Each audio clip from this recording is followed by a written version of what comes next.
As you go higher up in the Masonry, you learn the secret name of God, which is a secret and the lost word that the Masons in the Blue Lodge seek. They already know it. It's Jobulon. It's a combination of Jehovah, Baal, and Osiris. It's a deity that is not the God of Abraham, Isaac, and Jacob. But nowhere in that Scottish Rite degree, and I have to stress that this is an additional degree, this is not a part of regular craft Freemasonry, nowhere in that additional degree is there ever any suggestion that Jubelon is the name of a god.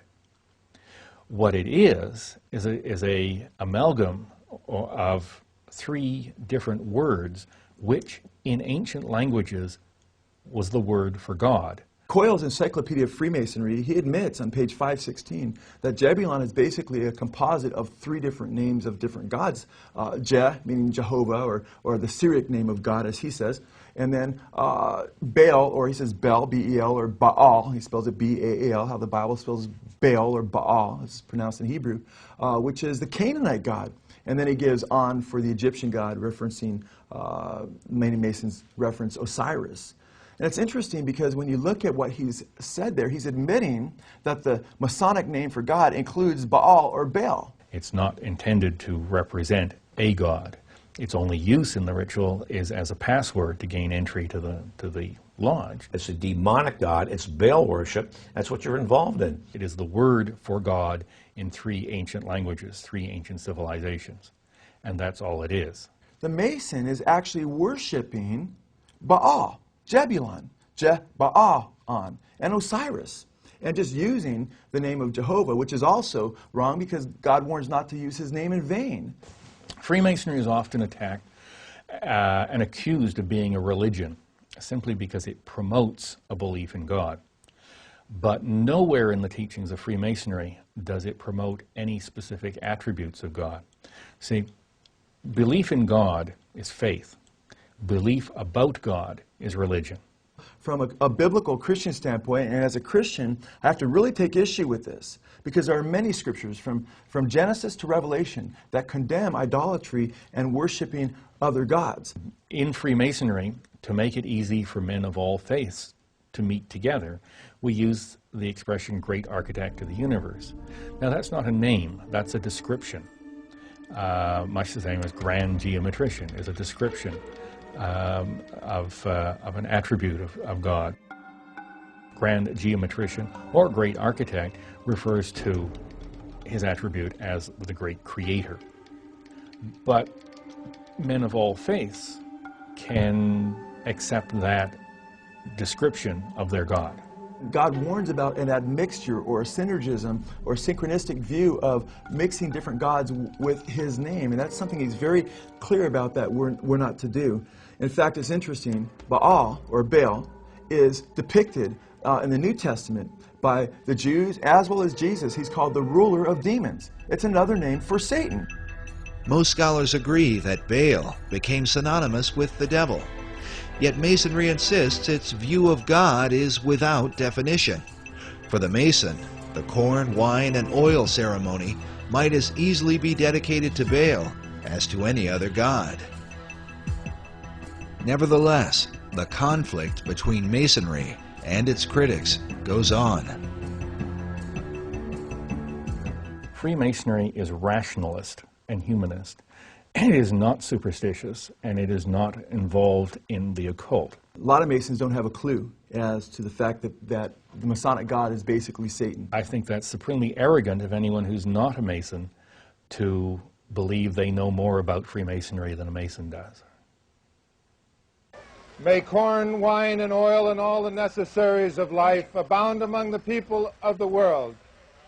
And may this building be continued and preserved to the latest ages. What do these things really signify? Could it be an occult ceremony representing some sort of demonic conspiracy, as some suggest? Or is it merely a harmless practice to honor an ancient tradition? To investigate these things, we first review the beliefs of the secret societies that came to America. It is clear that the arcane symbolism in Washington, D.C. begins with them. When and you want to talk about symbols and what they mean, you really have to look at who's authored these symbols, what was their intentions. Well, I think it's obvious that anybody who has the eyes to see can see that Washington, D.C., and indeed many other state capitals are festooned with occult symbols. Because these symbols come from the esoteric realm, it is important to define them according to the thinking of occult philosophers. Symbols reveal and they conceal, and that's why they're used and that's why they're so important. They reveal to those who have eyes to see and ears to hear, and they conceal from those who do not have the eyes to see or ears to hear.